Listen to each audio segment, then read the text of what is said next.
تو میں کچھ آپ کی سوانح حیات بتانا چاہوں گا۔ شہنشاہ جنوب ہند حضرت سید خواجہ رحمۃ اللہ نائب رسول، آپ کے والد بزرگوار کا اسم گرامی خواجہ عالم نقش بندی تھا، اور آپ کا تعلق سادات حسینی سے ہے۔ آپ کا سلسلہ نسب شہ کربلا امام علی مقام حضور سیدنا حسین سے ملتا ہے۔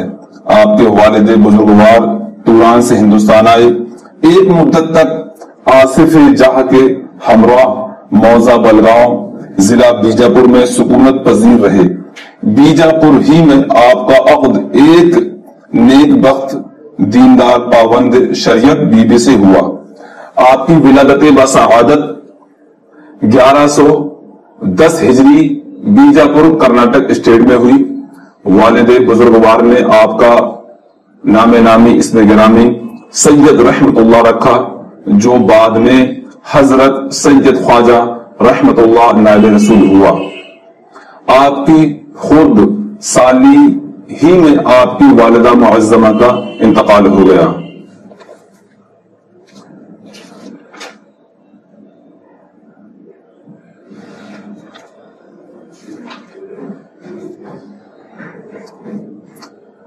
نائب رسول کی وجہ میں بتانا چاہوں گا آپ کو کہ آپ کو نائب رسول کیوں کہتے ہیں۔ اس کی وجہ یہ ہے، حضرت سید خواجہ رحمۃ اللہ نائب رسول ہونے کی سب سے بڑی وجہ یہی ہے کہ آپ نے سنت نبوی صلی اللہ علیہ وسلم کی مکمل پیروی کی۔ آپ کے اٹھنے بیٹھنے چلنے پھرنے کے علاوہ کھانے پینے اور عبادت وغیرہ کا انداز بالکل حضور اکرم صلی اللہ علیہ وسلم کی نقل ہوا کرتا تھا۔ اسی وجہ سے آپ کو لوگ نائب رسول کہنے لگے۔ آپ کی خصوصیات میں سے یہ بھی ایک خصوصیت ہے کہ آپ بڑے صاحب تقویٰ تھے۔ کوئی نذرانہ بدعتی اور بے نوازی کا ہرگز قبول نہ فرماتے۔ آپ چھوٹی چھوٹی سی سنت بھی ترک نہ فرماتے تھے۔ آپ سنت نبی صلی اللہ علیہ وسلم کے شیدا اور پابند شریعت تھے۔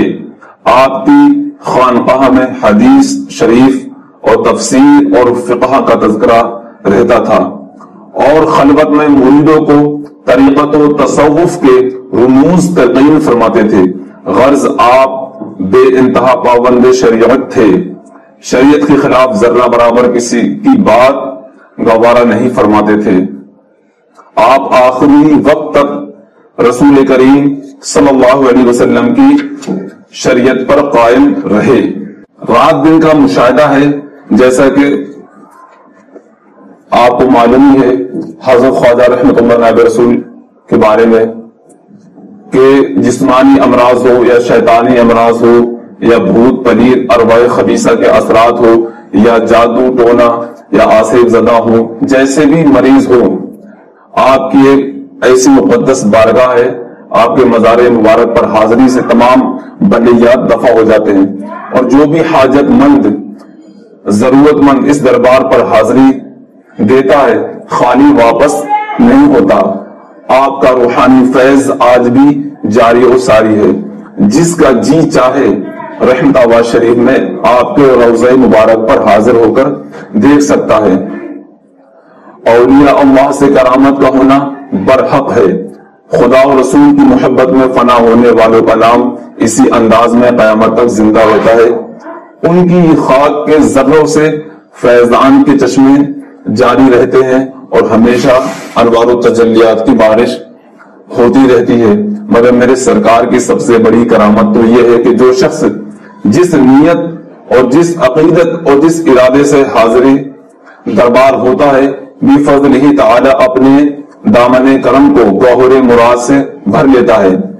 دیکھنے والی آنکھیں تقریباً 200 سال سے دیکھ رہی ہیں اور قیامت تک انشاءاللہ عز و جل دیکھتی رہیں گی کہ اس بارگاہ کے معتقدین کی تعداد 100-200 نہیں، ہزاروں نہیں، بلکہ لاکھوں لاکھ مذہب و ملت پہنچی ہوئی ہے۔ یہ وہ اخلاق و رواداری کا مزہ ہے کہ جس کے آستانے پر لوگ سر نیاز خم کرتے ہیں، اور آپ کی بارگاہ میں حیدرآباد اور اطراف اور آندھرا پردیش ہو